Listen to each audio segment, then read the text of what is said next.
And he was doing fairly well, but overnight had taken a turn for the worst.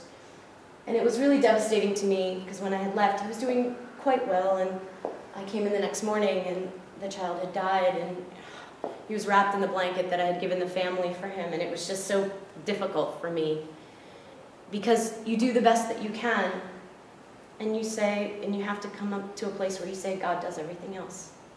And then, you really contemplate your own limitations. But, Dr. Hardison was really wonderful because he had experienced this, I can't tell you how many times, and he said, you just do the best you can. And sometimes you just don't know what happened, and that's true. And so that's one of the morals of the story. This one? No. No. You can use the remote. The remote works too. Oh, that's fine. Oh, so this is one of my favorite stories.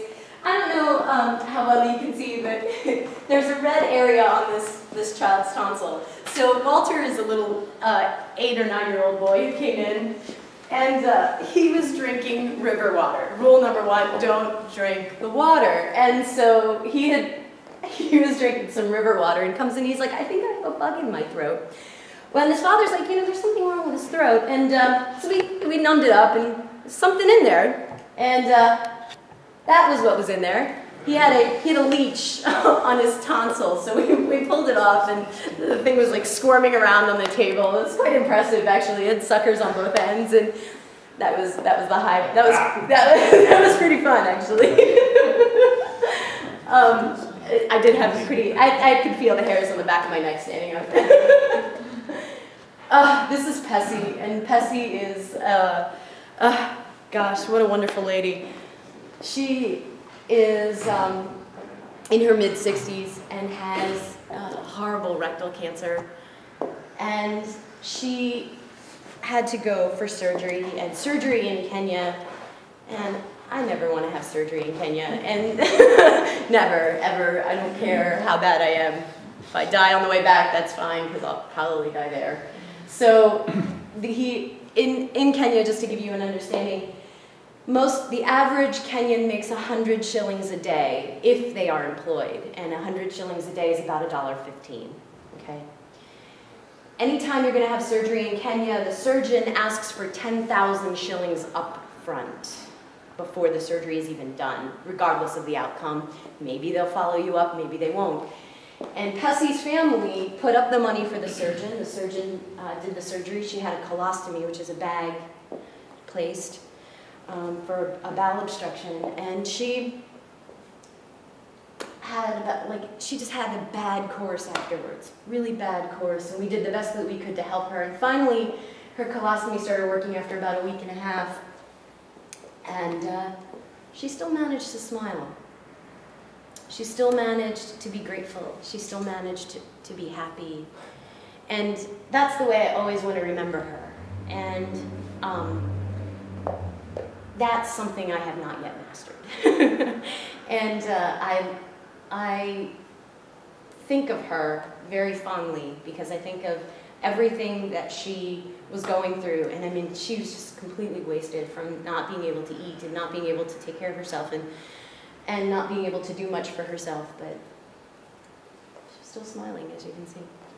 So I think with that, I think those few stories can give you an idea of just the depth and the breadth of the experience that I had there. And everywhere I went, Dr. and Mrs. Hardison were spoken of. I can't tell you, everywhere I went, someone said to me, oh, you work with the Hardisons, and they helped me rebuild my house when my house burned down, or Dr. Praxidis, the woman that you met, has adopted a little girl who is Sophie, who's about 7 or 8 years old.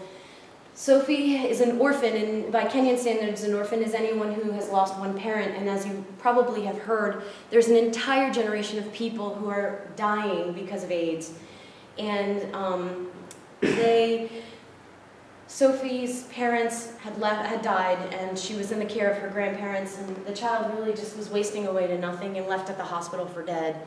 Praxidis Dr. Hardison took care of her, and they got her better, and Praxidis adopted her because she has 2 children similar to age with Sophie. And the Hardisons pay for her school fees, for her to be able to go to school. And so this year, my family is Greek and Italian. My mother was the first woman in her village to go to high school in Greece because of the village doctor. And so this year, in honor of my mother is going to be the benefactor for Sophie's school fees, because I think that is, I think that's what my family can do, and that's what I was taught by my family. And also now, the gift that this community and this church gave to me, I'm taking back to my church, which is the Orthodox Church here in Memphis, and to have that if any of the Greek Orthodox folks in Miseno need care, that we will pay for their hospital fees. And so that is a direct extension of the gift that you gave to me, and now I have an awareness and have a sense of responsibility for what I've been given. As we know, to whom much is given, much is expected. And so that is, I want to thank you for that, because I think if I hadn't gone, I wouldn't have understood my responsibility. So, thank you. For the setup, there's no much for me to add, I guess. And now you know why Dan gave the presentation at DESY. With one picture can explain with her emotions what she went through. I wish I could be as fluent as them. I apologize for the inaccuracies in my English, but there was a lot of heart also in my presence in Miseno. As you may already have realized, I'm not American, I'm Peruvian. And my country is considered a third world country, so I had already a little experience in working under rough circumstances. And I guess that's one of the reasons that Dr. Steinhauer chose me to go first. Plus I was a little older. I am a little older than my colleagues.